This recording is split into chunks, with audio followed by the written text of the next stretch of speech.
All right, good morning. In this video, I am going to review a little bit about how to simplify rational expressions. Um, this is off of a request by one of my students, so think of it as very simple review for your final. So I'll start with number 11. Now, 11 is relatively simple if I know what I'm looking for. So, for example, I notice, for example, that I can think of the 12 and the 2 as being related. And similarly, I can think of the 4 and the 8 as being related. That's not the only relationship, it's just one way to look at it. And so, with that in mind, um, I'm going to start with the 12 and 2. I happen to know that if I divide 12 by 2, this will turn into 6 and this will cancel out. At the same time, if I look at 4 and 8, kind of the same idea as dividing, I can divide 8 by 4. And so if I do it that way, though it seems a little bit weird, I can kind of divide, I guess, in the opposite direction. So 4 goes into 8 two times. So this would be once, and this would be twice. As I continue along, I now notice, for example, that I now have an extra 2 and a 6, which themselves are also related. So I can divide 6 by 2. And if I do that, then I'm left with 3. Now, as I'm doing this, I then quickly notice that I have an m on the top and m to the third power on the bottom. Now, just for clarity's sake, m to the third power is the same thing as m times m times m. But if I do that, what I notice then is that I have a common m term on top and bottom, so I'm going to cancel out the m on top with at least one of the m's on bottom. As a result, my final answer is now going to be like this. I have to search what am I left with on top, and I notice that I'm only left with a 3. I search in the bottom, and I try to figure out what I'm left with in the bottom, and I have m times m, which is the same thing as m squared. And that would be my solution.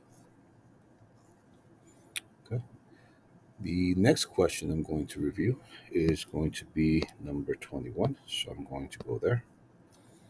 And on this one, what I have to remember about this particular question is that every single time that I have a problem, when I simplify like this, I have to notice that this and this can be solved using factoring. So I'll start with this first one, and I'll purposely put a 1 right here.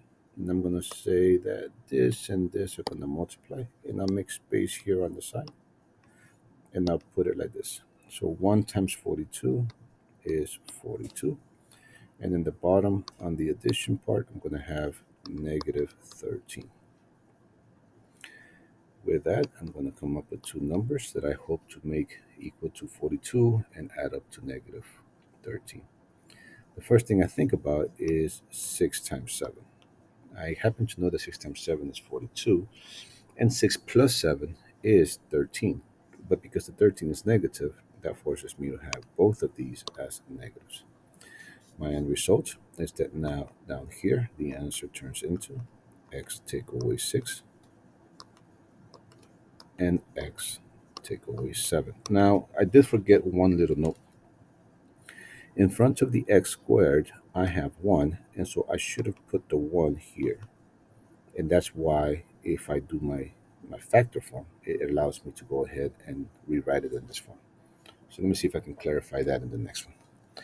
On the next one, I'll purposely put it here on the side, and I'll put the 1 again, and I'll come over here.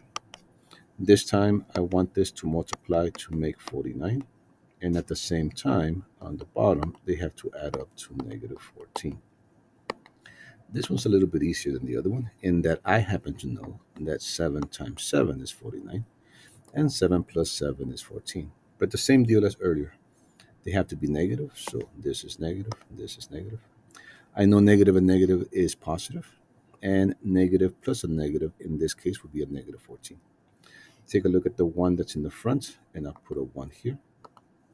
My final answer now turns into x minus 7 times x minus 7. Now, why does this all matter? Because now I'm going to take my original problem and I'm going to rewrite it like this. So I'm going to take the original x minus 6 over, and now I'm going to use this new answer on the bottom. So x minus 6 and x minus 7 times, and now on the top, I'm going to use my new answer, which is x minus 7, x minus 7, all over 64x. I quickly notice, as I go through, let me change colors real quick. I quickly notice that on top I have an x minus 6, and on bottom I have an x minus 6, so these cancel. I have an x minus 7 and another x minus 7, so those cancel. As a result, my final answer will now say, let's see what I have left over on top. I have x minus 7 on top, and I have 64x on bottom. And that's pretty much the best I can do with that particular question. Okay, and the last request that I had was number 25. But I'm kind of thinking that if you understood what I just did with the factoring here in 21, then you'll notice that 25 is pretty much the same thing. So I'll start it. I'll put a 1 here because I want factoring. Factoring always means this, for us at least in our class, and that means multiply. And so I'll set it up here on the side. So the multiplication means that 1 times 4 is 4. And on the bottom, if I add, I have negative 5.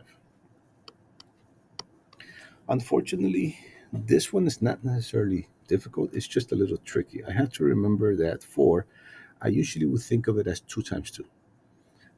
And that, of course, never makes 5. But what if I think of it as 1 times 4? 1 times 4 is still 4, and 1 plus 4 is 5. And just like all the other ones, if I make them both negative, I guarantee that's a negative 5. I have a 1 in the front, so 1 and 1. And so my final answer is going to turn into x minus 1 and x minus 4. And that's it. I kind of hope that this review makes some sense. And basically, we are done. All right.